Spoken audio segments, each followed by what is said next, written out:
نحمده ونستعينه ونستغفره ونؤمن به ونتوكل عليه ونعوذ بالله من شرور أنفسنا ومن سيئات أعمالنا من يهد الله فلا مضل له ومن يضلل فلا هادي له أشهد أن لا إله إلا الله وحده لا شريك له وأشهد أن محمدا عبده ورسوله هو الذي أرسل رسوله بالهدى ودين الحق ليظهره على الدين كله ولو كره المشركون اللهم صل على محمد وعلى آل محمد كما صليت على إبراهيم وعلى آل إبراهيم وبارك على محمد وعلى آل محمد كما باركت على إبراهيم وعلى آل إبراهيم في العالمين إنك حميد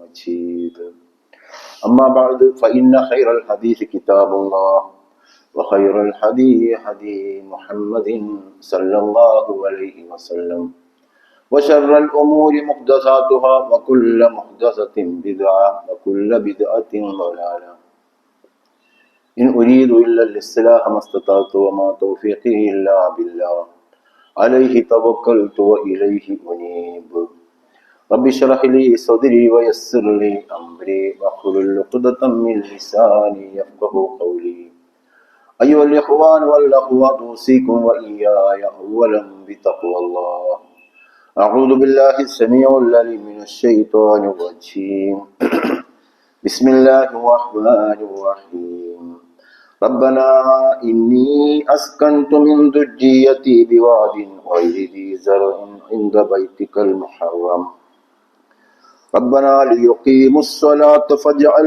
أفئدة من الناس تهوي إليهم وارزقهم من الثمرات لعلهم يشكرون صدق الله العلي العظيم അല്ലാഹുവിന്റെ ദീനിലെ സത്യവിശ്വാസികളായ സഹോദരങ്ങളെ സഹോദരികൾ, റബ്ബ് സുബ്ഹാനഹു തആലയുടെ വിധി വിലക്കുകൾ ജീവിതത്തിന്റെ നിഖില മേഖലകളിലും മുറുകെ പിടിച്ച് തഖ്വയോടുകൂടി ജീവിച്ച് അള്ളാഹുവിന്റെ പ്രീതി, അതായത് ശാശ്വതമായ സ്വർഗത്തിലെ തന്നെ മഹോന്നതമായ പദവി, അത് നേടിയെടുക്കുന്നതിൽ സകല കാര്യങ്ങളിലും തികഞ്ഞ ജാഗ്രത കൈക്കൊള്ളണമെന്ന് ആദ്യം എന്നോടും അതോടൊപ്പം നിങ്ങളോടും ഓർമ്മപ്പെടുത്തുകയാണ്, വസിയത്ത് ചെയ്യുകയാണ്. റബ്ബ് സുബ്ഹാനഹു തആല അവന്റെ സ്വർഗത്തിൽ ഒരുമിച്ച് കൂടുന്ന മഹാ സൗഭാഗ്യവാന്മാരുടെ കൂട്ടത്തിൽ നമ്മയും നമ്മുടെ കുടുംബത്തെയും ഉൾപ്പെടുത്തി അനുഗ്രഹിക്കുമാറാവട്ടെ. ഇസ്ലാം വളരെ ഗൗരവത്തോടു കൂടി തന്നെ സ്ഥാപിച്ച വളരെ പ്രധാനപ്പെട്ട ഒരു കർമ്മമാണ് മക്കയിൽ നടക്കുന്ന ഹജ്ജും ഉംറയും. അതിൽ ഉംറ എന്ന് പറയുന്നത് അത് ഐച്ഛികമാണ്, ഇഷ്ടമുണ്ടെങ്കിൽ ചെയ്താൽ മതി, ആർക്കെങ്കിലും വലിയ താല്പര്യമില്ലെങ്കിൽ ഉപേക്ഷിക്കുന്നതിന് ഒരു കുഴപ്പവുമില്ല എന്നൊരു തോന്നൽ സമൂഹത്തിൽ സൃഷ്ടിക്കപ്പെട്ടിട്ടുണ്ട്. യഥാർത്ഥത്തിൽ അല്ലാഹു സുബ്ഹാനഹു തആല ഹജ്ജിനോട് ചേർത്ത് വെച്ച ഉംറയെക്കുറിച്ച് കാലോചിതമായ ചില വായനകളും പഠനങ്ങളും ചില നിലപാടുകളും സ്വീകരിക്കുവാൻ പ്രത്യേകിച്ച് പുതിയ കാലത്തെ ഇസ്ലാമിക പ്രവർത്തകർ സന്നദ്ധമാവേണ്ടതുണ്ട്. അത് കൃത്യമായി ഉപയോഗപ്പെടുത്തി രക്ഷപ്പെട്ടവരുടെ കൂട്ടത്തിൽ ഞാനും നിങ്ങളും ഉണ്ട് എന്ന് ഉറപ്പുവരുത്തുവാൻ നമ്മൾ ബാധ്യസ്ഥരാണ്. നമുക്കറിയാം, ഉംറ എന്ന് പറയുന്ന വാക്കിന്റെ അർത്ഥം തന്നെ സന്ദർശനം, അതേപോലെ തീർത്ഥാടനം എന്നൊക്കെയാണ്. അത് അതിപ്രധാനമായ സംഗതികള് കാണുക, അള്ളാഹുവിന്റെ വിശുദ്ധ ഗേഹമായ മക്കയും കഅബയും സഫയും മർവയും തുടങ്ങി എന്തൊക്കെ അള്ളാഹുവിന്റെ ചിഹ്നങ്ങളുണ്ടോ ആ ചിഹ്നങ്ങളൊക്കെ ഒന്ന് സന്ദർശിക്കുക, എന്നിട്ട് അവിടെ തീർത്ഥാടനം ചെയ്യുക എന്ന് പറയുന്നത് ഖുർആൻ ഹജ്ജിനോട് ചേർത്ത് വെച്ചിരിക്കുന്നത് കൊണ്ട് തന്നെ അത് ഫർളാണ് എന്ന് പറയുന്ന മഹാരഥന്മാരായ പണ്ഡിതന്മാരുണ്ട്. അതിൽപ്പെട്ട മദ്ഹബിന്റെ ഇമാമിങ്ങളാണ് ഷാഫി മദ്ഹബ്, ഷാഫി ഇമാം അത് ഫർളാണെന്ന് പറയുന്ന, അതേപോലെ തന്നെ ഹംബലി മദ്ഹബ് അനുസരിച്ചും അത് ഫർളാണ് എന്ന് പറയപ്പെടുന്നു. പ്രത്യേകിച്ച് നമ്മുടെ ഈ കാലഘട്ടത്തിൽ ഹജ്ജ് എന്ന് പറയുന്നത് വളരെ പ്രയാസവും ദുഷ്കരവുമായി കൊണ്ടിരിക്കുന്ന ഒരവസ്ഥയാണ്. കഴിഞ്ഞ വർഷം നമുക്കറിയാൻ സാധിക്കും, പ്രത്യേകിച്ച് കാരണങ്ങൾ ഉണ്ടോ എന്ന് അറിഞ്ഞുകൂടാ, ആയിരക്കണക്കിന് 10,000-ലേറെ ആളുകൾക്ക് അത് പെട്ടെന്ന് എല്ലാം ശരിയാവുകയും പക്ഷെ തടസ്സം വന്നുകൊണ്ട് മുടങ്ങുകയും ചെയ്തിട്ടുണ്ട് ഹജ്ജ്. എന്നാൽ ഉംറയെ സംബന്ധിച്ചിടത്തോളം മാത്രമല്ല, സാമ്പത്തികമായും ഹജ്ജ് ഒരുപാട് സാധാരണക്കാർക്കൊന്നും പ്രാപിക്കാൻ പറ്റാത്ത അസാധാരണമായ വ്യക്തിത്വങ്ങൾക്ക് മാത്രം കഴിയുന്ന ഒരു കർമ്മമായിട്ട് മാറ്റപ്പെട്ടുകൊണ്ടിരിക്കുകയാണ്. ലക്ഷക്കണക്കിന് രൂപ വർദ്ധിച്ച് വന്നുകൊണ്ടിരിക്കുന്ന ഒരവസ്ഥയാണ്. എന്നാൽ ഉംറ എന്ന് പറയുന്നത് അതിന്റെ എത്രയോ താഴെ, 1,00,000-നും താഴെ വേണമെങ്കിൽ പോയി വരാൻ പറ്റുന്ന ഒരവസ്ഥയും ഉണ്ട്. ഇത്തരം സന്ദർഭത്തിൽ ഞാനും എൻ്റെ കുടുംബവും ഈ കർമ്മങ്ങളോട് എന്ത് നിലപാട് സ്വീകരിക്കുന്നു, അതിനെക്കുറിച്ച് നമ്മളുടെ ധാരണ എന്താണ്, കാഴ്ചപ്പാട് എന്താണ് എന്ന് ഞാനും നിങ്ങളും ആലോചിക്കേണ്ടതുണ്ട്.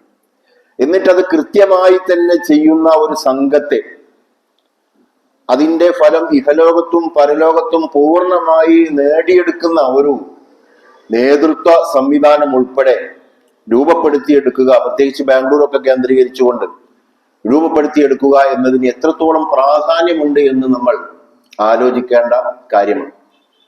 ഇത് പറയാനുള്ള കാരണം, ഹജ്ജും ഉംറയും ഒക്കെ ഇന്ന് പലപ്പോഴും മറ്റു സംഗതികളൊക്കെ കിടക്കുന്നത് പോലെ യഥാർത്ഥത്തിൽ അതിനോട് നീതി പുലർത്താൻ സാധ്യമല്ലാത്ത ആളുകളുടെ കരങ്ങളിലാണ്. രണ്ടാലൊരു ഷിർക്ക് അല്ലെങ്കിൽ 2 ഷിർക്കും ഒന്നിച്ചു വരെ സംഭവിച്ചിരുന്നു എന്ന് ഇസ്ലാം പറയുന്നു. ദീനനുസരിച്ച്, ഖുർആൻ അനുസരിച്ച് പരിശോധിച്ചാൽ അത്തരം ഷിർക്ക് വരെ സംഭവിച്ചു കൊണ്ടിരിക്കുന്ന ആളുകൾ, രാജഭരണമാവട്ടെ, ഏകാധിപത്യമാവട്ടെ, സ്വേച്ഛാധിപത്യമാവട്ടെ, അതുപോലെ തന്നെ അള്ളാഹു അല്ലാത്ത അധികാര ശക്തികൾക്ക് കീഴ്പ്പെടുക എന്ന കാര്യത്തിലാവട്ടെ, അള്ളാഹു അല്ലാത്തവരെ ഉൾപ്പെടെ അള്ളാഹുവിനോടൊപ്പം പല ആളുകളെയും വിളിച്ച് പ്രാർത്ഥിക്കുന്ന കാര്യത്തിലാവട്ടെ, ഇത്തരം കാര്യങ്ങളിലൊക്കെ ഹജ്ജും ഉംറയും മറ്റു കാര്യങ്ങളെ പോലെ ഇസ്ലാമിന്റെ മറ്റു കാര്യങ്ങളൊക്കെ അത്തരം ആളുകളുടെ കൈകളിലാണ്, കരങ്ങളിലാണ് ഇന്ന് അമർന്നു കിടക്കുന്നത്.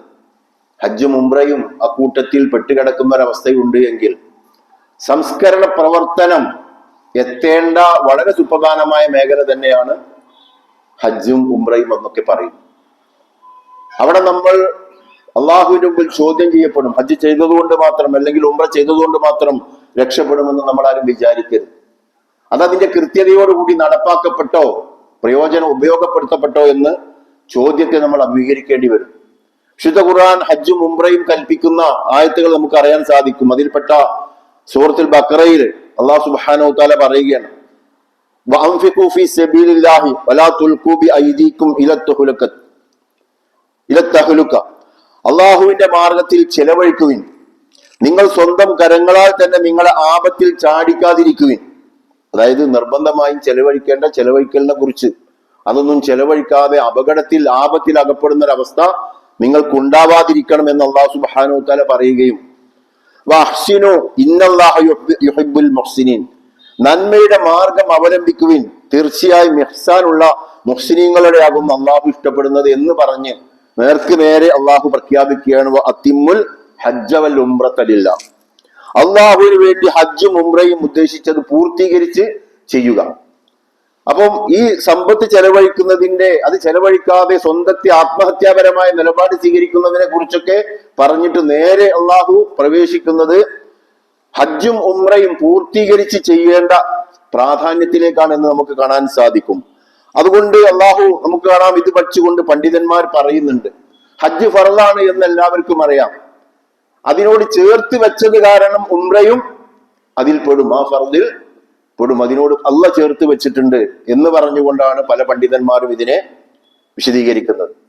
മാത്രമല്ല, നമ്മൾ ഇത് പഠിച്ചു നോക്കിയാൽ ഉംറയിലൂടെ തന്നെ അള്ളാഹു പറഞ്ഞ ഒരുപാട് കാര്യങ്ങളിൽ നിന്ന് രക്ഷപ്പെടുവാൻ, അഭയം നേടിയെടുക്കുവാൻ നമുക്ക് സാധ്യമാണ് എന്നും വിശുദ്ധ ഖുർആനിനനുസരിച്ചും പ്രവാചക ചര്യ അനുസരിച്ചും ഹജ്ജും ഉംറയും വിലയിരുത്തിയാൽ നമുക്ക് കാണാൻ സാധിക്കും. അതിൽ ഏറ്റവും പ്രധാനപ്പെട്ടതാണ് നമുക്ക് കാണാൻ സാധിക്കും, ഇന്ന അവ്വല ബൈത്തിൻ വുളിയ ലിന്നാസ്. അല്ലാഹു സുബ്ഹാനഹു വ തആല ഈ കഅബയെ കുറിച്ച് പറയുകയാണ്. ലല്ലദീ ബി ബക്കത്ത മുബാറക്കൻ വഹുദൻ ലിൽ ആലമീൻ. നിസ്സംശയം ലോക ജനതയ്ക്ക് മുഴുവനും, ജാതി മതമൊന്നുമില്ല അവിടെ, മൊത്തം മനുഷ്യർക്ക് വേണ്ടി മനുഷ്യകുലത്തിനായി നിർമ്മിക്കപ്പെട്ട പ്രഥമ ദേവാലയം മക്കയിൽ സ്ഥിതി ചെയ്യുന്നത് തന്നെയാണ്.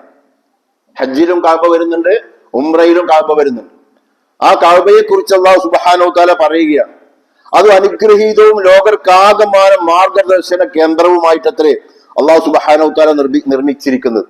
അപ്പൊ അത് രണ്ട് പ്രയോഗം ഉദിയൽ ഇന്നാസ് എന്നവിടെ കാണാൻ സാധിക്കും. ജനങ്ങൾക്ക് മുഴുവനും ബാധകമായാൽ വിശ്വാസികളെ സംബന്ധിച്ചിടത്തോളം അത് എത്രത്തോളം ഗൗരവം കൂടുമെന്ന് നമ്മൾ ആലോചിക്കേണ്ടതുണ്ട്.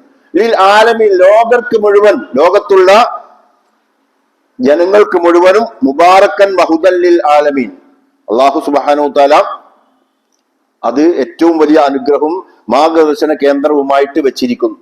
എന്നിട്ട് അള്ളാഹു പറയുന്നു, ഫീഹി ആയാത്തിൻ ബയ്യിനാത്തിൻ മഖാമു ഇബ്രാഹിം, അതിൽ തെളിഞ്ഞ ദൃഷ്ടാന്തങ്ങൾ ഉണ്ട്, ഇബ്രാഹിമിന്റെ കാലടിപ്പാടകളും ആരാധന സ്ഥാനവും അതിലുണ്ട്. അപ്പൊ ഇത് കഅബയിലാണ്, മക്കയിലാണ്, ഹജ്ജിലും വരുന്നു, ഉംറയിലും വരുന്നു. വമൻ ദഖലഹു കാന ആമിന, ആർ അതിൽ പ്രവേശിച്ചുവോ, ഈ കഅബയിൽ ആര് പ്രവേശിച്ചുവോ അവൻ അഭയം പ്രാപിച്ചവനായി, അവൻ അഭയം കിട്ടിക്കഴിഞ്ഞു എന്നാണ് ഈ കഅബയെ കുറിച്ചാ പറയുന്നത്. ഈ കഅബയിൽ ആര് പ്രവേശിച്ചു, അല്ലെങ്കിൽ മറിച്ചെന്താണ്, അത് സാധിച്ചിട്ടും അതൊന്നും ചെയ്യാതെ വേറെ കുറെ ആവശ്യങ്ങൾ ഇങ്ങനെ നിരന്ന് വരും. വീട് മുകളിലേക്ക് എടുക്കലും, മുകളിലുള്ള വീട് സൗകര്യപ്പെടുത്തലും, അതേപോലെ അത് പോരാ വേറെ കുറച്ചുകൂടി വികസിപ്പിക്കലും ഒക്കെ ചെയ്തുകൊണ്ടിരിക്കുകയാണ് ആളുകൾ. മക്കയിൽ ഹജ്ജും ചെയ്തിട്ടില്ല, ഉംറയും ചെയ്തിട്ടില്ലാത്ത ഒരുപാട് ആളുകൾ. മാത്രമല്ല മക്കളുടെയൊക്കെ കാര്യത്തിൽ ഏറ്റവും നല്ല അഭയ കേന്ദ്രമാണ്. അവിടെ കൊണ്ടുപോയി അഭയം നേടിയെടുത്തു കഴിഞ്ഞാൽ അള്ളാഹു രക്ഷപ്പെടുത്തി തരും. അള്ളാഹു വാഗ്ദാനം ചെയ്തിട്ടുണ്ട്, ഒമൻ ദഖലഹു കാന ആമിന, ആരതിൽ പ്രവേശിച്ചുവോ, കഅബയിൽ ആരാണോ പ്രവേശിക്കുന്നത് അവർക്ക് രക്ഷപ്പെടാനുള്ള മാർഗം അല്ലാഹു സുബ്ഹാനഹു തആല വെച്ചിരിക്കുന്നത് അവിടെയാണ്. അവൻ രക്ഷപ്പെട്ടു, അവൻ നിർഭയനായി കഴിഞ്ഞു, അവന് പിന്നീട് പേടിക്കാനില്ല എന്ന് അല്ലാഹു സുബ്ഹാനഹു തആല പറഞ്ഞിരിക്കുന്നു. എന്നിട്ട് അള്ളാഹു പറയുന്നു, വലില്ലാഹി അലന്നാസി ഹജ്ജുൽ ബൈത്തി മൻ ഇസ്തതാഅ ഇലൈഹി സബീല, ആ മന്ദിരത്തിലേക്ക് എത്തിച്ചേരുവാൻ കഴിവുള്ളവർ അവിടെ തീർത്ഥാടനം, ഇവിടെ ഹജ്ജിന് തീർത്ഥാടനം എന്ന അർത്ഥമുണ്ട്.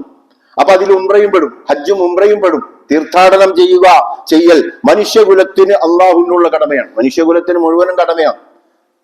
എന്നിട്ട് ആരെങ്കിലും അതിൽ നിന്ന് മുഖന്തി വമൻ കഫറ എന്നാ പറഞ്ഞിരിക്കുന്നത്.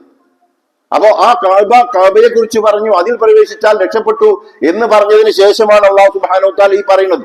ആ കഅബയിലേക്കൊന്നും വരുന്നില്ല, രണ്ട് ഭാഗമായിട്ടും അതിലേക്കൊന്നും വരുന്നില്ല. അതിൽ നിന്ന് മുഖം തിരിച്ചുകൊണ്ട് സ്വത്തും ബിസിനസ്സും കച്ചവടവും ഒക്കെ ആയിട്ട് കുട്ടികളെ ആ അർത്ഥത്തില് ചെറുപ്പത്തിൽ തന്നെ പറ്റുമെങ്കിൽ അഭയം തരാൻ കഴിഞ്ഞിട്ടും ലോകത്തിന്റെ പല കാര്യങ്ങളും ചെയ്തിരുന്നുണ്ട്. പ്രത്യേകിച്ച് ഈ കാലഘട്ടത്തിൽ നമ്മുടെ മക്കൾ രക്ഷപ്പെടണം. ഒരുപാട് ആപത്തുകൾ അവരെ ചുറ്റി പിണഞ്ഞുകൊണ്ടിരിക്കുകയാണ്. ലിബറലിസം, അതേപോലെ പല അപകടങ്ങൾ. ഇത്തരം സന്ദർഭത്തിൽ അതൊരു രക്ഷാകേന്ദ്രം ഉണ്ടായിട്ട് അത് അത്യാവശ്യം ചെറിയ രീതിയിലൊക്കെ സമ്പാദിച്ചു വെച്ച് കഴിഞ്ഞാൽ അവിടെ എത്താൻ സാധിക്കുമായിരുന്നിട്ട്, അല്ല ബാധ്യതകൾ നിർവഹിച്ചു കഴിഞ്ഞിട്ടിന് ശേഷം പറഞ്ഞു, നിർബന്ധമായ പല ബാധ്യതകളുണ്ട്. ആ ബാധ്യതകളൊക്കെ നിർവഹിച്ചു കഴിഞ്ഞതിന് ശേഷം ബാധ്യതകൾ അങ്ങനെ പലതും പിന്നെ ബാക്കി വെക്കുന്ന നിർബന്ധമായ ബാധ്യതകളൊക്കെ നിർവഹിച്ചു കഴിഞ്ഞിട്ട് അയാൾക്ക് സാധിക്കുമെങ്കിൽ എല്ലാവിധ ശ്രമവും അയാൾ നടത്തുന്നില്ലെങ്കിൽ അയാൾക്ക് ഇത് ബാധകമാണ്. വമൻ കഫറ, കുടുംബസമേതം തന്നെ അത് ചെയ്യേണ്ടത്, അതിൽ നിന്നൊക്കെ ആരും മുഖം തിരിക്കുന്നുവെങ്കിൽ ഫഇന്നല്ലാഹ വലിയ്യുൻ അനിൽ ആലമീൻ. ഇതൊക്കെ ഉംറയിൽ ഒരു സാധിക്കുന്ന കാര്യമാണെന്ന് നമുക്ക് മനസ്സിലാക്കാൻ സാധിക്കും. അള്ളാഹു ലോകരെ ഒരുത്തനെയും ഇവനെ ഒന്നും ആശ്രയിച്ചു കൊണ്ടല്ല അള്ളാഹു നിലകൊള്ളുന്നത് എന്ന് ഈ ആയത്തുകളിൽ പറയുമ്പോൾ, മാത്രമല്ല സഹാബികളുടെ കൂട്ടത്തിൽ പല ആളുകളും, വലിയ വിഭാഗം ആളുകൾ ഉംറ മാത്രം ചെയ്ത് ഈ ലോകത്തോട് വിട പറഞ്ഞിട്ടുണ്ട്. കാരണം എന്താണ്? അത് അള്ളാഹു അവർക്ക് അത് മതി എന്നതുകൊണ്ട് തന്നെ ആയിരിക്കാം അവരങ്ങനെ ചെയ്തിട്ടുണ്ടാവും. അത് പോരാ, അതുകൊണ്ടൊന്നും വീടില്ല എന്ന് കരുതി. അപ്പൊ ഒരുപാട് സഹാബികൾ അങ്ങനെയുണ്ട് എന്ന് പണ്ഡിതന്മാർ പറയുന്നു. അപ്പൊ ഇതൊക്കെ വെച്ചുകൊണ്ട് ഹജ്ജിന് പോവേണ്ടതില്ല, ഹജ്ജിന് പ്രാധാന്യമില്ല എന്നല്ല പറയുന്നത്. ഹജ്ജിന് സാധിക്കുമെങ്കിൽ അത് തന്നെയാണ് ചെയ്യേണ്ടത്, അതിന് തന്നെയാണ് ആഗ്രഹിക്കേണ്ടതും, അതൊരു ഹാജത്തായിട്ട് തന്നെ കൊണ്ടു നടന്ന് ചെയ്യേണ്ടതുണ്ട്. പക്ഷേ അത് ഏതോ കാലഘട്ടത്തിൽ ചിന്തിക്കാൻ പോലും പറ്റാത്ത കാര്യമാണ്. കുടുംബസമേതം ഹജ്ജിനൊക്കെ പോവുക എന്ന് പറയുന്നത് ചിന്തിക്കാൻ പറ്റാത്ത കാര്യമാണ് പല ആളുകളെ സംബന്ധിച്ചിടത്തോളം. എന്നാൽ ഉംറ അങ്ങനെയല്ല എന്നതുകൊണ്ട് അത് നമുക്ക് എന്ത് ചെയ്യുന്നുണ്ട്? ആ ഉംറയെങ്കിലും ചെയ്ത് രക്ഷപ്പെടാനുള്ള ഒരു ത്വര ഈ സമൂഹത്തിൽ ഉണ്ടാക്കിയെടുത്തുകൊണ്ട്, അത് മറ്റ് സംഘങ്ങളുടെ എല്ലാ സംഘങ്ങളും അങ്ങനെയല്ല, ടൂറിസമാണ്. അത് നമ്മൾ കാണേണ്ടതുണ്ട്. ഒരു യാഥാർത്ഥ്യമാണ്. ഹജ്ജ് ഉംറ ടൂറിസമാണ്. അതുകൊണ്ട് ഈ പറയൽ വരെ വല്ല കച്ചവട മനസ്സ് വെച്ച് വല്ല താല്പര്യവും വെച്ചാണ് പറയുന്നത് എന്ന് തോന്നിപ്പോകുമാറ് കച്ചവടക്കാരുടെ കയ്യിൽ അമർന്നു കഴിഞ്ഞിട്ടുണ്ട് ഹജ്ജും ഉംറയും. എന്നാൽ ഈ ഹജ്ജും ഉംറയും എന്താണ് യഥാർത്ഥത്തിൽ? എന്താണ്? കഅബയിൽ അണഞ്ഞുകൊണ്ട് രക്ഷപ്പെടുവാൻ, കുടുംബസമേതം രക്ഷപ്പെടുവാൻ അനുഭവമാണ്.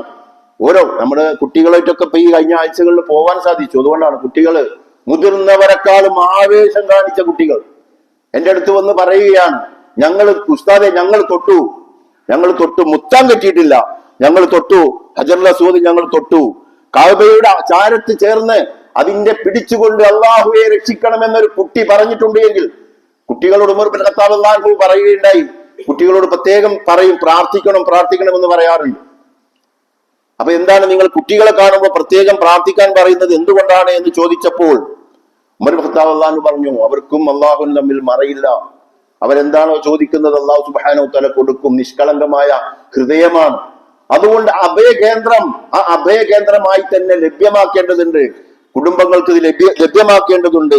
അതുകൊണ്ടാണ് അള്ളാഹു സുബ്ഹാനഹു തആല സൂറത്തുൽ അസ്ർ, കാലമാണ് സത്യം, ഇന്നൽ ഇൻസാന ലഫീ ഖുസ്ർ, മനുഷ്യൻ നഷ്ടത്തിലാണ്, ഇല്ലല്ലദീന ആമനു വഅമിലുസ് സ്വാലിഹാത്ത്. നിർഭയത്വം നേടണം. അതൊരു യാഥാർത്ഥ്യമാണ്. നിർഭയത്വം നേടണം. അത് നിർഭയത്തിന്റെ കേന്ദ്രമാണ് മക്ക. അതാണ് കഅബ എന്ന് പറയുന്നത്. അവൻ ദഖലഹു കാന ആമിന, അവരാര് അതിൽ പ്രവേശിച്ചവൻ നിർഭയനായി കഴിഞ്ഞു. അങ്ങനെ നിർഭയത്വത്തിന്റെ കേന്ദ്രം എങ്ങനെയെങ്കിലും ഒന്ന് ശ്രമം നടത്തി കഴിഞ്ഞാൽ, എത്തിപ്പെട്ടാൽ അത് സാധിക്കുന്ന കേന്ദ്രം ഭൂമുഖത്തെ തന്നെ സൃഷ്ടിച്ചിട്ട് നരകത്തിൽ നിന്ന്, അതേപോലെ പ്രയാസങ്ങളിൽ നിന്നും പ്രതിസന്ധികളിൽ നിന്നൊക്കെ നിർഭയത്വം നേടാൻ ശ്രമിക്കേണ്ടതുണ്ടോ ഇല്ലേ? ഇതാണ് നമ്മളുടെ ചോദ്യം, അന്വേഷണം. അതുകൊണ്ട് പണ്ഡിതന്മാർ, ഇമാം ഷാഫി ഉൾപ്പെടെ ഉള്ള മഹാന്മാരായ പണ്ഡിതന്മാർ അത് ഫർളാണ് കേട്ടോ എന്ന് പറയുന്നുണ്ടെങ്കിൽ, അത് ഉംറ ഫർളാണ് കേട്ടോ എന്ന് പറയുന്നുണ്ട് എങ്കിൽ അത് അതീവ ഗൗരവത്തോടു കൂടി ചിന്തിക്കുവാൻ എനിക്കും നിങ്ങൾക്കും സാധിക്കേണ്ടതുണ്ട്. മാത്രമല്ല, മഖ്ബൂലും മബ്റൂറുമായ ഉംറയായിരിക്കണം, ഹജ്ജായിരിക്കണം. അതാണ് അതിമുൽ, പൂർത്തീകരിച്ച് ചെയ്യണം. ആ പൂർത്തീകരിച്ച് ചെയ്യുന്ന ഉംറയാണോ ഇന്ന് പലരും ചെയ്തുകൊണ്ടിരിക്കുന്നത്? പൂർത്തീകരിക്കപ്പെട്ട ഹജ്ജാണോ ഇന്ന് പലരും ചെയ്തുകൊണ്ടിരിക്കുന്നത്? ഇന്ന് അങ്ങനെ പലപ്പോഴും ആലോചിച്ചാൽ അങ്ങനെയൊന്നുമല്ല. അത് അതൊരു ഹാലിൽ അങ്ങോട്ട് പോവുകയാണ്. നമുക്ക് ആളുകളെ, കൂടെ വന്ന ആളുകളെ വിലയിരുത്തുമ്പോൾ തന്നെ കാണാൻ സാധിക്കും. അത് ജ്യേഷ്ഠത്തി പറഞ്ഞ്, അനിയത്തി പറഞ്ഞ്, അല്ലെങ്കിൽ മറ്റുള്ളവർ വേറെ കുറെ കാശ് വന്നു, അങ്ങനെയൊക്കെയാണ്. നേരെ മറിച്ച് അള്ളാഹുവിനെ മാത്രം ലക്ഷ്യം വെച്ചുകൊണ്ട്, അതുകൊണ്ടാണ് ആവർത്തിച്ച് 4 തവണ ഹജ്ജിലും ഉംറയിലും അള്ളാഹു പറയിപ്പിക്കുന്നു ലബ്ബൈക്ക് എന്ന് പറഞ്ഞു. ലബ്ബൈക്ക്, നിന്റെ വിളിക്കുതാ ഞാൻ ഉത്തരം ചെയ്യുന്നത്. അതിനർത്ഥം നിന്റെ വിളിക്കുതാ ഞാൻ. ഇത് ഹജ്ജിലുമുണ്ട് ഉംറയിലുമുണ്ട് ആ പ്രയോഗം, ആ തൽബിയത്ത് എന്ന് പറയുന്നത്. നിന്റെ വിളിക്ക് ലബ്ബൈക്ക് അല്ലാഹുമ്മ ലബ്ബൈക്ക്, ലബ്ബൈക ലാ ശരീക ലക ലബ്ബൈക്ക്, ഇന്നൽ ഹംദ വന്നിഅമത ലക വൽ മുൽക്ക് ലാ ശരീക ലക. നോക്കൂ നിങ്ങൾ, ആ അള്ളാഹു നിന്റെ വിളിക്ക്, ഈ ദുനിയാവിൽ വെച്ച് ഇവിടെ വെച്ച് തന്നെ അള്ളാഹുവിന്റെ വിളിക്ക് ഉത്തരം ചെയ്യാൻ അവസരമുണ്ടായിട്ട് അതിന്റെ സംഘാടകരായി മാറി ഒരുപാട് ആളുകൾക്ക് ആ അവസരം ഉണ്ടാക്കി കൊടുക്കുന്ന പ്രവർത്തനത്തിൽ ഞാനും നിങ്ങളും ഏർപ്പെടേണ്ടതില്ലേ? അഭയം അള്ളാഹുവിന്റെ വിളിക്ക്, അള്ളാഹു വിളിച്ചിട്ടുണ്ടെന്നൊരു യാഥാർത്ഥ്യമാണല്ലോ. ഹജ്ജിന് പോവാൻ പറ്റില്ല എന്നതും ചില ആളുകളെ സംബന്ധിച്ചിടത്തോളം യാഥാർത്ഥ്യമായിരിക്കാം. പക്ഷേ ഒരു ശ്രമം, ഒരു പ്രേരണ, ഒരു എല്ലാ അർത്ഥത്തിലും രക്ഷപ്പെടുമാർ അതിന്റെ സംഘാടനം നിർവഹിച്ചുകൊണ്ട് മറ്റ് അനിസ്ലാമികം തന്നെ പറയും. കാരണം കൊടിയ ശിർക്ക് ചെയ്യുന്നവരാണ്. കൊടിയ ശിർക്ക്, രാജഭരണം ശിർക്ക് തന്നെയാണ്, രാജാധിപത്യം. അതുകൊണ്ടാണല്ലോ ഹുസൈൻ റളിയല്ലാഹു അൻഹു അതിനെതിരെ ഇറങ്ങി തിരിച്ചത്. കർബലയിൽ ഇറങ്ങി തിരിച്ചത്. നമ്മൾ ആരുടെ കൂടെയുള്ളത്? യസീദിന്റെ കൂടെയാണോ? ഹുസൈൻ റളിയല്ലാഹു അൻഹു കൂടെയാണോ? അതിന് രക്തസാക്ഷിയാവാൻ അദ്ദേഹം ജീവൻ പണയം വെച്ചു അതിൽ ഇറങ്ങി തിരിച്ച് അതിനെ നേരിടുമ്പോൾ നമ്മൾ ഹുസൈൻ റളിയല്ലാഹു അൻഹുവിനെ കൂടെ നമ്മൾ നിൽക്കുന്നുണ്ട് എങ്കിൽ, അതൊരു യാഥാർത്ഥ്യമാണ് എങ്കിൽ, നമസ്കരിച്ചാലും ഹജ്ജ് ചെയ്താലും ഒരുപാട് കർമ്മങ്ങൾ ചെയ്താലും യസീദല്ല അവിടെ. ഹുസൈൻ റളിയല്ലാഹു അൻഹുവിന്റെ മാതൃക യസീദല്ല. അതേപോലെ മുആവിയൊന്നും അല്ല മാതൃക. ഏറ്റവും കൂടുതൽ മാതൃക ഇതാണ് എന്ന് നമ്മൾ സമ്മതിക്കുന്നുവെങ്കിൽ അവിടെയൊക്കെ നമുക്ക് ചില ദൗത്യങ്ങൾ ഇന്നത്തെ ഹജ്ജിന്റെയും ഉംറയുടെയും ഒക്കെ കാലഘട്ടത്തിൽ ഫലസ്തീനെ ഉൾപ്പെടെ മുന്നിൽ വെച്ചുകൊണ്ട് ചില ധാരണകളും അതേ ചില സങ്കല്പങ്ങളും ഒക്കെ ഉണ്ടാക്കി കൊടുക്കേണ്ടതുണ്ട് ആളുകൾക്ക്, സ്വപ്നങ്ങളുമൊക്കെ. ലോകത്തിന് തന്നെ ഇബ്രാഹിം നബി അലൈഹി ഇസ്ലാം ആ നാടിനു വേണ്ടി നമ്മൾ നമ്മുടെ ഇന്ത്യ മഹാരാജ്യത്തെ ലക്ഷ്യം വെച്ചുകൊണ്ട് പോവേണ്ടതുണ്ട്. അള്ളാഹുവിന്റെ അടുത്ത് പോയിട്ട് ചോദിക്കേണ്ടതുണ്ട്, ഞങ്ങളുടെ നാട്ടില് നിർഭയത്വം എന്താ, ഞങ്ങളുടെ നാട്ടിൽ ഭക്ഷണം എന്താ, ഞങ്ങളുടെ നാട്ടിൽ ഹലാലും തൊയ്യുമുമായ അനുഗ്രഹീതമായ അവസ്ഥ ഹദറമൗത്ത് വരെ അർദ്ധരാത്രി സഞ്ചരിക്കാവുന്ന ഒരു അവസ്ഥ ഞങ്ങൾക്കും താ എന്ന് പറഞ്ഞുകൊണ്ട് ഒരു നിവേദക സംഘമായി ചെല്ലാനും ചെന്നിട്ട് അത് വാങ്ങി ഈ രാജ്യത്തിന് സമർപ്പിക്കുവാനും പറ്റുന്ന സംഘം, അത്തരം സംഘങ്ങളെ നമ്മൾ രൂപപ്പെടുത്തിയെടുക്കേണ്ടതുണ്ട്. അള്ളാഹു സുബ്ഹാനഹു വ തആല നിങ്ങൾ ചെയ്യുന്ന സകല കർമ്മങ്ങളും നന്മകളും അള്ളാഹു അറിയുന്നുണ്ട് കേട്ടോ എന്ന് പറഞ്ഞിട്ട് അള്ളാഹു പറയാണ്. നിങ്ങൾ ചെയ്യുന്ന സകല കർമ്മങ്ങളും അള്ളാഹു അറിയുന്നുണ്ട് എന്ന് പറഞ്ഞിട്ട് അള്ളാഹു പറയുന്നു, ഹജ്ജിലും ഉംറയിലും രണ്ടിലുമാണ്. ഹജ്ജിലും ഉംറയിലും നിങ്ങൾ യാത്രക്കുള്ള പാതകൾ ഒരുക്കിക്കൊള്ളൂ. പക്ഷേ എന്നാൽ ഏറ്റവും ഉത്കൃഷ്ടമായ പാതയം എന്ന് പറയുന്നത് തികഞ്ഞ തഖ്വയാണ്, സൂക്ഷ്മതയാണ്. എടുകട്ടോ എന്നുള്ള സുബ്ഹാനഹു വ തആല പറയുകയാണ്. അല്ലയോ ബുദ്ധിമാന്മാരെ, ഹജ്ജും ഉംറയുമായി ബന്ധപ്പെട്ടിട്ട് അല്ലാഹു പറയാം, അല്ലയോ ബുദ്ധിമാന്മാരെ, നിങ്ങൾ അള്ളാഹുവിനെ ധിക്കരിക്കുന്നതിനെ സൂക്ഷിക്കുവിൻ. അതുകൊണ്ട് പൂർണ്ണമായി വിധേയപ്പെട്ട് നിന്റെ വിളിക്ക് വേറെ ഒരു താല്പര്യങ്ങളുമില്ലാത്ത ആ അള്ളാഹുവെ പരിപൂർണമായി സമർപ്പിതമായ അത്തരം ഉംറ സംഘങ്ങളെ നമ്മൾ രൂപപ്പെടുത്തിയെടുക്കേണ്ടതുണ്ട്. നോക്കൂ, നിങ്ങൾ മരിക്കുന്നതിന് മുമ്പുള്ള ഒരു അവസരമാണ്. മരിക്കുന്നതിന് മുമ്പ് മരണം മുന്നോട്ട് വന്നു കഴിഞ്ഞാൽ നമുക്ക് ഒന്നിനും സമയമില്ല, ഒന്നും പറ്റുകയില്ല. ഒരു ഇടപാട് ക്ലിയർ ആക്കുവാൻ, ഒരു വസിയത്ത് ചെയ്യുവാൻ ഒന്നും നമുക്ക് സമയമില്ല.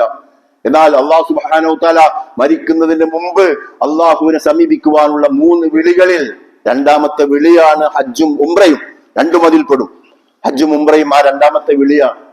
അത് നമ്മുടെ മക്കൾക്ക് കിട്ടേണ്ടതുണ്ടോ, കുടുംബത്തിന് കിട്ടേണ്ടതുണ്ടോ, അയൽവാസിക്കും സുഹൃത്തുക്കൾക്കും നമ്മുടെ സഹപ്രവർത്തകർക്കും ഇത് ലഭ്യമാവേണ്ടതുണ്ടോ? രണ്ടാമത്തെ വിളിക്കുള്ള അവസരമാണ്. ഒന്നാമത്തെ വിളി അള്ളാഹു സുബ്ഹാനഹു വ തആല പ്രവാചകന്മാരിലൂടെ 1.25 ലക്ഷത്തോളം പ്രവാചകന്മാരിലൂടെ വിളിച്ച വിളിയാണ്. അതാണ് ഇസ്ലാമിലേക്ക്. അതിന് ഉത്തരം ചെയ്തവരെ രക്ഷപ്പെടൂ, അവർ വിശ്വാസികളാണ്. രണ്ടാമത്തെ വിളി ഇബ്രാഹിം നബി അലൈഹി ഇസ്ലാമിലൂടെ വിളിച്ച വിളിയാണ്. അതാണ് ഹജ്ജ്. അള്ളാഹുവിന്റെ ഭവനത്തിലേക്ക്, ഇസ്ലാമിലേക്ക് കടന്നു വന്ന ഓരോരുത്തരെയും അള്ളാഹു വിളിക്കുകയാണ്. ആരെങ്കിലും അതിലേക്ക് കഴിഞ്ഞിട്ടും വരുന്നില്ല എങ്കിൽ കാഫിറാണ്, അവൻ ക്രിസ്ത്യാനിയായിട്ടോ ജൂതനായിട്ടോ മരിച്ചുകൊള്ളട്ടെ എന്ന് അലി ഇബ്നു അബി താലിബിനെ പോലുള്ള മഹാരഥന്മാർ പ്രഖ്യാപിച്ചിട്ടുണ്ട് എങ്കിൽ ആ രണ്ടാമത്തെ വിളി വിശ്വാസികളെ നമ്മളെ സംബന്ധിച്ചിടത്തോളം ഏറ്റവും അനുഗ്രഹീതമായ രക്ഷപ്പെടാനുള്ള മാർഗമാണ്. അതുകൊണ്ട് ഒന്നാമത്തെ വിളിയിൽ പുരുഷനെ സംബന്ധിച്ചിടത്തോളം ഒരു വസ്ത്രം നിർബന്ധമായി, ഒരു തുണി നിർബന്ധമാണ്. അപ്പൊ അതും വളരെ ശ്രദ്ധിക്കേണ്ട കാര്യമാണ്. ആ അവറത്ത് വെളിവായി കൊണ്ട് ഉംറക്ക് വരെ ആളുകളെ കാണാൻ സാധിക്കും. ഉംറക്ക് വരെ തുണി എടുത്തിട്ട് എന്ത് ചെയ്യുന്നു? അവറത്ത് വെളിവായി പുക്കിളിനെ താഴെ തുണി എടുത്തുകൊണ്ട് ഹറാമ് ചെയ്തുകൊണ്ട്, കാരണം അത്രയും ബോധമില്ലാത്ത ആളുകളും അവിടെ വരുന്നുണ്ട്. കുറെ ആളുകൾ അങ്ങനെ തന്നെ കാണാൻ സാധിക്കും. നമ്മുടെ സമൂഹത്തിലും കാണാൻ സാധിക്കും. നിക്കറൊക്കെ ഇട്ടിട്ട് വീടകങ്ങളിൽ ഉൾപ്പെടെ നടക്കുന്ന ആളുകൾ. വീടകങ്ങളിൽ ചിലപ്പോൾ ഒരു പക്ഷെ പുറത്തിറങ്ങുമ്പോഴും അത് തന്നെ ആവുന്ന രീതി, അത് ഹറാമാണ് ചെയ്യുന്നത്. അള്ളാഹു മറക്കാൻ പറഞ്ഞു മുട്ടിന്റെ താഴെ വസ്ത്രം വന്നിരിക്കണം, അതേപോലെ പുക്കള് മറിഞ്ഞിരിക്കണം. ഇത് നിർബന്ധമാണ്, ഒരു വിശ്വാസിയെ സംബന്ധിച്ചിടത്തോളം നിർബന്ധമാണ്. ആ ഒരു വസ്ത്രം അവന് ഫറലായി കഴിഞ്ഞു. അതാണ് ഒന്നാമത്തെ വിളിയിൽ വരുന്നത്. രണ്ടാമത്തെ വിളിയിലോ അതാണ് ഇഹ്റാമിന്റെ വസ്ത്രം. രണ്ടാമത്തെ കഫൻ പുടവയുടെ ഏറ്റവും പ്രത്യേകത എന്നാണ് പറഞ്ഞാൽ എന്താണ്? അതിൽ തുന്നുണ്ടാവാൻ പാടില്ല. ഇഹ്റാമിന്റെ തുണിയിലും അങ്ങനെ തന്നെയാണ്, തുന്നുണ്ടാവാൻ പാടില്ല. അതുകൊണ്ട് തന്നെ കഫൻ ചെയ്തുകൊണ്ട്, ഇറാമിൽ ഇരിക്കുകയാണ് മരിച്ചതെങ്കിൽ അതുകൊണ്ട് തന്നെ കഫൻ ചെയ്ത് അടക്കാവുന്ന രീതിയിൽ തന്നെ ഒരു തുണിയുടെ അതിന്റെ മുകളിൽ ചുറ്റണം എന്ന് വന്നാൽ ആ അർത്ഥത്തിൽ അവൻ മരണത്തോട് അടുത്തിരിക്കുന്നു എന്നാണ്. ആ അർത്ഥത്തിൽ രണ്ടാമത്തെ കഫൻ പുടവ അവസരമാണ്. അള്ളാഹുവിനെ യാദൃശികമായി മരണം വരുന്നതിൽ നിന്ന് അഭയം തേടിക്കൊണ്ട് മുൻകൂട്ടി ധാരണയോടുകൂടി അള്ളാഹുവിലേക്ക് വരാനുള്ള ഒരു തത്വാബോധം നിങ്ങൾക്കുണ്ടാവണം എന്നാണ് അള്ളാഹു. അതുകൊണ്ട് എന്ത് ചെയ്യുന്നു? ഹജ്ജിനും ഉംറക്കും പോകുന്നവൻ, കുട്ടികൾക്ക് വരെ അത് ബോധവാന്മാരാണ്. എടാ ബാപ്പ മോനോട് ചോദിക്കും, നീ ആരോടെങ്കിലും പ്രശ്നം ഉണ്ടായിട്ടുണ്ടോ? സ്കൂളിൽ പോയി പറ, മാപ്പ് ചോദിക്ക്. ആർക്കെങ്കിലും നീ കാശ് വാങ്ങിയിട്ട് കൊടുക്കാനുണ്ടോ? കുട്ടിക്ക് പഠിപ്പിച്ചു കൊടുക്കാനത്. കാശ് വാങ്ങിയിട്ട് കൊടുക്കാനുണ്ടോ? മുമ്പ് കൊടുക്കാനുണ്ടോ? അതുണ്ടോ? നീ കൊണ്ടു കൊടുക്ക്. അതേപോലെ നീ ആരോടെങ്കിലും തെറ്റി നിന്നിരുന്നോ? അവരോട് പോയി സന്ദർശിക്ക് എന്ന് പറഞ്ഞുകൊണ്ട് ആ കുട്ടിയെ ശുദ്ധീകരിക്കുകയാണ്, കുട്ടിയെ കുടുംബത്തെയും. അതൊക്കെ നിങ്ങൾ ഇതിനേക്കാളും വലിയ ശുദ്ധീകരണ പ്രക്രിയയുണ്ടോ? അല്ലാഹു സുബ്ഹാനഹു വ തആല ഹജ്ജും ഉംറയുമായി ബന്ധപ്പെട്ട് പറയുന്നത് കാണാൻ സാധിക്കും. തുമ്മൽ യഖ്ലു തഫസഹും വൽ യൂഫൂ നുദൂറഹും വൽ യതവഫൂ ബിൽ ബൈത്തിൽ അതീഖ്. അനന്തരം അവർ തങ്ങളുടെ അഴുക്കുകൾ ദൂരീകരിക്കട്ടെ. അഴുക്കുകൾ ദൂരീകരിക്കാനുള്ള ഏറ്റവും വലിയ മാർഗമാണ്. മരിക്കുന്നതിന് മുമ്പ് എല്ലാം ക്ലിയർ ആക്കുവാനുള്ള ഒരു അവസരമാണ്. ബാധ്യതകൾ, അമാനത്തുകൾ, നേർച്ചകൾ നിറവേറ്റുകയും ചെയ്യട്ടെ. അവരുടെ ബാധ്യതകൾ നിർവഹിക്കട്ടെ. എന്നിട്ട് പുണ്യപുരാതന മന്ദിരത്തെ അവർ പ്രദക്ഷിണം ചെയ്യുകയും ചെയ്യട്ടെ. ശുദ്ധിയായി ഇടപാടുകളൊക്കെ ക്ലിയർ ആക്കി, മാത്രമല്ല ഉത്തരവാദിത്തങ്ങളൊക്കെ നിർവഹിച്ച് എന്നിട്ട് അങ്ങോട്ട് ചെല്ലാനാ പറയുന്നത്. എന്നിട്ട് അവർ പുണ്യപുരാതന മന്ദിരത്തെ ആ മൂന്നാമത്തെ വിളിക്ക് മുമ്പ് രണ്ടാമത്തെ വിളിക്ക് ബോധപൂർവം ഉത്തരം ചെയ്തുകൊണ്ട് അവർ വരട്ടെ എന്നാണ്. അതാണ് ലബ്ബൈക്ക് എന്ന് പറഞ്ഞുകൊണ്ടുള്ള ആ യാത്ര. വിശുദ്ധ ഖുർആന്റെ പ്രയോഗമാണ്. നിങ്ങൾ പ്രാർത്ഥിക്കണം, പക്ഷെ പ്രാർത്ഥനയുടെ മുമ്പ് നിങ്ങൾ എന്ത് ചെയ്യണം? എന്റെ വിളിക്ക് ഉത്തരം ചെയ്യണം, എന്റെ കൽപ്പനകൾ നിങ്ങൾ പാലിക്കണം, ഉത്തരം ചെയ്തുകൊണ്ട് വിശ്വസിക്കുകയും ചെയ്യണം. വൽയുമിനൂബി, എന്നിൽ അടിയുറച്ച് ആ ഉത്തരം ചെയ്തുകൊണ്ടാണ് വിശ്വസിക്കേണ്ടത്. വിശ്വാസിയായിക്കൊണ്ട് പോരാ, ഉത്തരം ചെയ്യുകയും യസ്തജീബുന്ന് ആദ്യം പറയണം, വൽയുമിനു പിന്നെ പറയണം.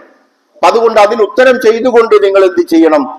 അതുകൊണ്ട് ആ രീതിയിൽ അങ്ങനെ ഒരാൾ പോയി കഴിഞ്ഞാൽ, കഅബയിലെത്തി ഹജ്ജോ ഉംറയോ ചെയ്തു കഴിഞ്ഞാൽ, പ്രവാചകൻ സ്വല്ലല്ലാഹു അലൈഹി വസല്ലം പറയുന്നുണ്ട്, മൻ ഹതാ ഹാദൽ ബൈത ഫലം യർഫുസു വലം യഫ്സുകു റജാ കമാ വലതുമുഹു.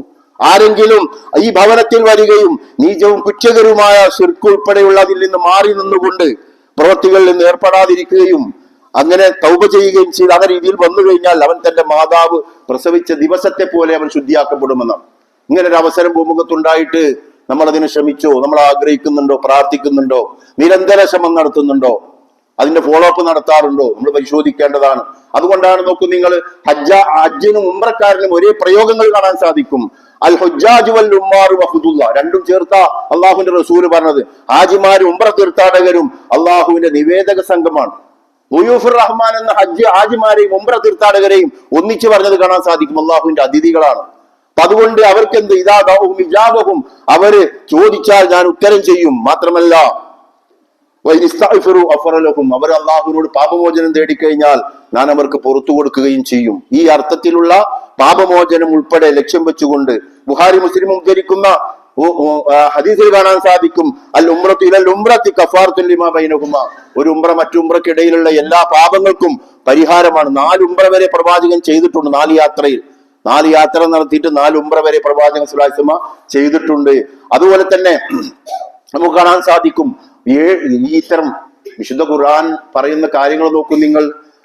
മസലുല്ലദീ, നമുക്കറിയുന്ന സുപരിചിതമായ ആയത്താണ് സൂറത്തുൽ ബഖറ 261 ആയത്തിൽ, മസലുല്ലദീന യുൻഫിഖൂന അംവാലഹും ഫീ സബീലില്ലാഹി കമസലി ഹബ്ബത്തിൻ അംബതത് സബഅ സനാബില ഫീ കുല്ലി സുംബലത്തിൻ മിഅതു ഹബ്ബ. അതായത് അള്ളാഹുവിന്റെ മാർഗത്തിൽ സമ്പത്ത് ചെലവഴിക്കുന്നവന്റെ ഉപമ, മക്കൾക്കൊക്കെ കൊടുക്കേണ്ട അനന്തര സ്വത്തൊക്കെ ബാക്കി വെക്കേണ്ടതുണ്ട്. പക്ഷെ അതിലൊക്കെ ഉപരിയായിട്ട് അവർക്ക് അനന്തരം ഒരുപാട് ഉണ്ടാക്കിക്കൊണ്ടിരിക്കുന്ന രക്ഷിതാക്കൾ നമ്മുടെ കൂട്ടത്തിലൊക്കെ ഉണ്ട്. വീണ്ടും വീണ്ടും അവർക്ക് സമ്പാദിച്ചുകൊണ്ടിരിക്കുകയാണ്. അവർ നമ്മളിപ്പോ ഇവിടുന്ന് യാത്ര പറഞ്ഞാൽ അവർക്ക് ഒരുപാട് കാര്യങ്ങൾ ഉറപ്പുവരുത്തിയിട്ടുണ്ട്. അവരുടെ ഫ്ലാറ്റും വീടും സൗകര്യങ്ങളും നമ്മുടെ ബിസിനസ്സും ഒക്കെ കിട്ടി അവർക്ക് സുപജീവന മാർഗം ഉറപ്പുവരുത്തിയിട്ടുണ്ട്. പക്ഷേ അതിന്റെ മുമ്പ് അവരുടെ ആത്മീയമായ മേഖലയിൽ ഉറപ്പുവരുത്താൻ നമുക്ക് സാധിക്കേണ്ടതുണ്ട്. അതിന് വിൽപ്പന നടത്തിയിട്ടാണെങ്കിൽ ആ വിൽപ്പന നടത്തിയിട്ട് പോവുക, ഈ ഉദ്ദേശത്തോടു കൂടി പോകണം. വേറെ കച്ചവടക്കാർക്ക് നിന്നു കൊടുക്കലല്ല, കച്ചവടത്തിന് ആ അർത്ഥത്തിലുള്ളതല്ല പറഞ്ഞു. ആ അർത്ഥത്തിൽ അള്ളാഹു സുബ്ഹാനഹു, അങ്ങനെ നിങ്ങൾ ചെലവഴിക്കുന്ന സമ്പത്തുണ്ടല്ലോ, ആ സമ്പത്ത് 7 കതിരുകൾ 700 കതിരിൽ 100 മണി വീതം, അത് ഇഹലോകത്ത് തന്നെ പറഞ്ഞിരിക്കുന്നത്. അതുകൊണ്ടാണ് റസൂൽ സല്ലല്ലാഹു അലൈഹി വസല്ലം ഹജ്ജും ഉംറയും ദാരിദ്ര്യത്തെ തുടച്ചു നീക്കുമെന്ന് പറയാനുള്ള കാരണം. അള്ളാഹുവിൽ അഭയം തേടിക്കൊണ്ട് ദാരിദ്ര്യം, പ്രയാസമുള്ളവന്റെ ആ പ്രയാസം മുഴുവനും തുടച്ചു നീക്കും. അതുകൊണ്ട് അള്ളാഹു സുബ്ഹാനഹു വ തആല ഇഹലോകത്ത് വെച്ച് തന്നെ അവന്റെ അവസ്ഥ എന്തായിരിക്കും? അല്ലാഹു യുദാഇഫു ലിമൻ യശാ വല്ലാഹു വാസിഉൻ അലീം. അള്ളാഹു അവൻ ഇച്ഛിക്കുന്നവർക്ക് ഈ വിധം പ്രതിഫലം ഇരട്ടിച്ച് അള്ളാഹു ഇരട്ടിപ്പിച്ചു കൊടുക്കുന്നു എന്നാണ്. അതുകൊണ്ട് സഹോദരങ്ങളെ, സഹോദരികളെ, നമ്മെ സംബന്ധിച്ചിടത്തോളം ഈ വിളി, അള്ളാഹുവിൽ നിന്നുള്ള ഈ വിളി അതീവ ഗൗരവത്തോടുകൂടി കേൾക്കാൻ, ഉത്തരം ചെയ്യുവാനുള്ള സംവിധാനം നമ്മൾ തന്നെ ഒരുക്കേണ്ടത്. പല സംഘങ്ങളും പോയി കഴിഞ്ഞാൽ, മുമ്പ് ഒരു പ്രഭാഷകൻ പറഞ്ഞതുപോലെ ഇബ്ലീസിനെ കുറിച്ചല്ലാതെ ചർച്ച ചെയ്യാൻ പറ്റാത്ത ഒരു അവസ്ഥയുണ്ട് പല സംഘങ്ങളിലും. ഉംറക്കൊക്കെ പോയി കഴിഞ്ഞാൽ, അവിടെ പോയി കഴിഞ്ഞാൽ ഒരുപാട് ഫീഹി ആയാത്തിൻ ബയ്യിനാത്ത് എന്നാ ഖുർആൻ പറഞ്ഞത്. ഒരുപാട് തെളിഞ്ഞ ദൃഷ്ടാന്തങ്ങളുണ്ട്. അതിൽ മഖാം ഇബ്രാഹിം ഏറ്റവും പ്രധാനപ്പെട്ട ദൃഷ്ടാന്തമാണ്. ആ മഖാം ഇബ്രാഹിം ഉൾപ്പെടെ കൃത്യമായി പറഞ്ഞു കൊടുക്കാൻ പറ്റുന്ന സംഘവും പറ്റാത്ത സംഘവും ഒരുപോലെയല്ല. എന്തിന് ആസറിനെയും അതുപോലെ സ്വന്തം പിതാവിനെയും കുടുംബത്തെയും അതിനെ അവിടുന്ന് പുറത്താക്കപ്പെട്ടപ്പോ എന്തിനെ ഇബ്രാഹിം നബി അലൈഹി സ്വലാം നമ്രൂദിന്റെ അടുത്തേക്ക് പോയത്? എന്താ നമ്രൂദിന്റെ അടുത്ത് കാര്യം? അങ്ങനെയാണെങ്കിൽ അതില്ല മാതൃക നമുക്ക് ഇന്ത്യയിൽ പ്രസക്തമല്ലേ? ഇന്ത്യയിലും നമുക്ക് അങ്ങനെ ബാധ്യതയില്ലേ? അക്രമികളായ ഭരണകൂടത്തിനെതിരെ ശബ്ദിക്കുക എന്ന് പറയുന്നത് ഇബ്രാഹിം മില്ലത്തിൽപ്പെട്ടതല്ലേ എന്ന് ചോദിച്ചു കഴിഞ്ഞാൽ ഉത്തരമില്ലാത്ത ഒരുപാട് സംഘങ്ങളാണ് ഇന്ന്. ഞാൻ ഉദാഹരണം പറഞ്ഞത് മാത്രമേ ഉള്ളൂ. അതേപോലെ പ്രവാചകൻ ഒരുപാട് കാര്യങ്ങൾ ബദറിൽ പോയി കാണാൻ പറ്റും. സൗകര്യങ്ങൾ പഠിച്ചു തരുന്നുണ്ട്. എന്തിനാ ബദർ പ്രവാചകൻ നടത്തി? എന്തിനാണ് ഹിജ്റ എന്തുകൊണ്ട്? മക്കയിൽ നിന്ന് പ്രവാചകൻ ഹിജ്റ പോകുന്ന ചരിത്രം നമ്മളെ പഠിപ്പിക്കുന്നുണ്ട്. ഹുദൈബിയ സന്ധി പഠിപ്പിക്കുന്നുണ്ട്. ഉംറ സംഘമായി വന്ന് ആ ഉംറയിലൂടെ ഒരുപാട് അനുഗ്രഹം, ഇന്നാ ഫതഹ്നാ ലക ഫത്ഹൻ മുബീന, ഇസ്ലാമിക ചരിത്രമാണ്. ഹുദൈബിയ സന്ധി വഴി എന്ത് സംഭവിക്കുന്നു? അപ്പൊ തിരിച്ച് ഉംറക്ക് തിരിച്ച് പോയിട്ടുണ്ട് എങ്കിലും ആ ഉംറയിലൂടെ, ആ ഉംറക്കുള്ള വരവിലൂടെ അള്ളാഹു സുബ്ഹാനഹു തആല സകല വിജയത്തിന്റെയും കവാടം പ്രവാചകന് മക്കം ഫതഹ് ഉൾപ്പെടെ ഉംറയുമായി ബന്ധപ്പെടുത്തിക്കൊണ്ട് വിശുദ്ധ ഖുർആൻ മുമ്പിൽ അവതരിപ്പിക്കുന്നുണ്ട്. ആ ചരിത്രം നടന്ന, ആ സന്ധികളൊക്കെ നടന്ന അവിടെ സ്ഥലങ്ങൾ വരെ സന്ദർശിക്കാൻ നമുക്ക് സാധിച്ചേക്കും. ഇങ്ങനെ നേർക്ക് നേരെ തന്നെ മക്കയും കഅബയും ഒരുപാട് ദൃഷ്ടാന്തങ്ങൾ, സഫയും മർവയും അതേപോലെ മിനയും മുസ്തലിഫയും ഒക്കെ കണ്ണുകൊണ്ട് കണ്ട് പ്രവാചകൻ ജനിച്ച വീട് മുതൽ പ്രവാചകൻ തിരിച്ചു വന്ന് ആ അർത്ഥത്തിൽ താമസിച്ചിരുന്ന, ആ ഉംറക്ക് വരുമ്പോൾ താമസിച്ചിരുന്നത് ഉൾപ്പെടെ എല്ലാ ചരിത്ര സംഭവങ്ങളും നേർക്ക് നേരെ കുട്ടികളെ കാണിച്ചു കൊടുത്തുകൊണ്ട് ഇതൊക്കെ സത്യമാണ് എങ്കിൽ ഖുർആൻ മുഴുവനും സത്യമാണ്. മരണാനന്തരമുള്ള ഖബർ സത്യമാണ്. പരലോകം മഹ്ശറ സത്യമാണ്. ഈ ഒരു ബോധം ഉള്ളിലേക്ക് കയറ്റിക്കഴിഞ്ഞാൽ അവൻ ഒറ്റക്ക് നമസ്കരിക്കും, അവൻ കുടുംബത്തെ നമസ്കരിപ്പിക്കും, അവൻ മയ്യത്ത് നമസ്കാരം ഉൾപ്പെടെ പഠിച്ചിരിക്കും. കാരണം അവിടെ ചെന്നിട്ടാണ് ചോദിക്കുന്നത്. ഇത് ഇസ്തജിബുലക്കും.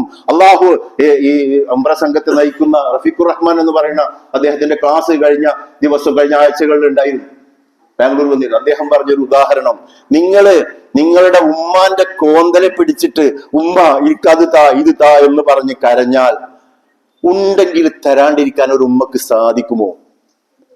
ഈ കരയലാണ് കാബയെ പിടിച്ചിട്ട് അജറുൽ അസ്വദും അതേപോലുള്ള സംഗതികൾ ലക്ഷ്യം വെച്ചിട്ട് കാബയുടെ കില്ല പിടിച്ചിട്ടേ കിട്ടുമെങ്കിൽ അത് മതി. ആ കില്ല പിടിച്ചിട്ട് ചോദിച്ചാൽ എങ്ങനെ തരാണ്ടിരിക്കും?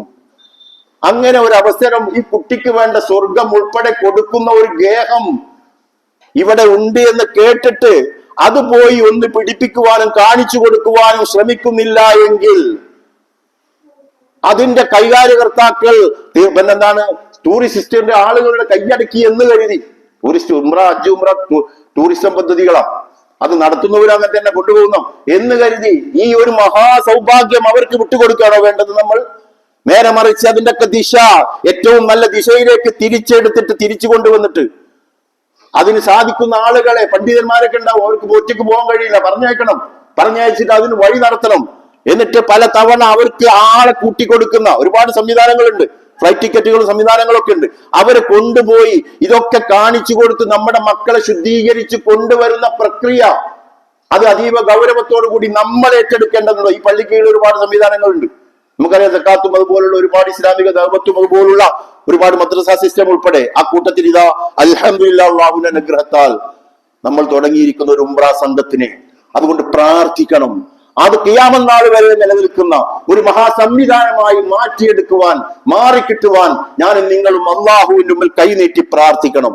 എന്നിട്ട് അത്തരം സംഘങ്ങളുടെ കൈകളിലേക്ക് ബദറും മുഹദും ഖന്തക്കും ഹുനൈനും എല്ലാം പറഞ്ഞു കൊടുക്കുന്ന, അതിൽ ഉഹദൊക്കെ പ്രത്യേകിച്ച് കൊണ്ടുപോയി വിശദീകരിച്ചു കൊടുക്കുന്ന, അവസാനം പ്രവാചകന്റെ അടുത്ത് ചെന്ന് സലാം ചെന്ന് ഈ ലോകത്ത് നിന്ന് തന്നെ സലാം പറഞ്ഞ് അള്ളാഹുവിന്റെ റസൂലിന്റെ അടുത്തേക്ക് അണിയുവാൻ വേണ്ടി പ്രാർത്ഥിക്കുന്ന ഇഹലോകത്ത് വെച്ച് തന്നെ പ്രവാചകനെ പ്രാപിക്കുന്ന ഒരു സംഘത്തിനുള്ള അവസരമായിട്ട് ഈ ഹജ്ജിനെയും ഉംറയെയും തിരിച്ചു പിടിക്കുവാൻ നമുക്ക് സാധിക്കേണ്ടത്. രാജാക്കന്മാർ ഉൾപ്പെടെ നിന്ന് അത് തിരിച്ചു പിടിക്കുന്ന ഒരു അവസ്ഥയിലേക്ക് നമ്മൾ കൊണ്ടുവരേണ്ടതുണ്ട്.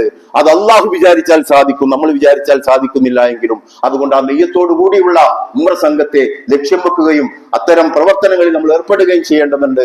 അള്ളാഹു സുബ്ഹാനഹു വ തആല എല്ലാ അർത്ഥത്തിലും നമ്മെ അനുഗ്രഹിക്കുമാറാവട്ടെ. അഖൂലു ഖൗലി അസ്തഗ്ഫിറുല്ലാഹ ലി വ ലക്കും.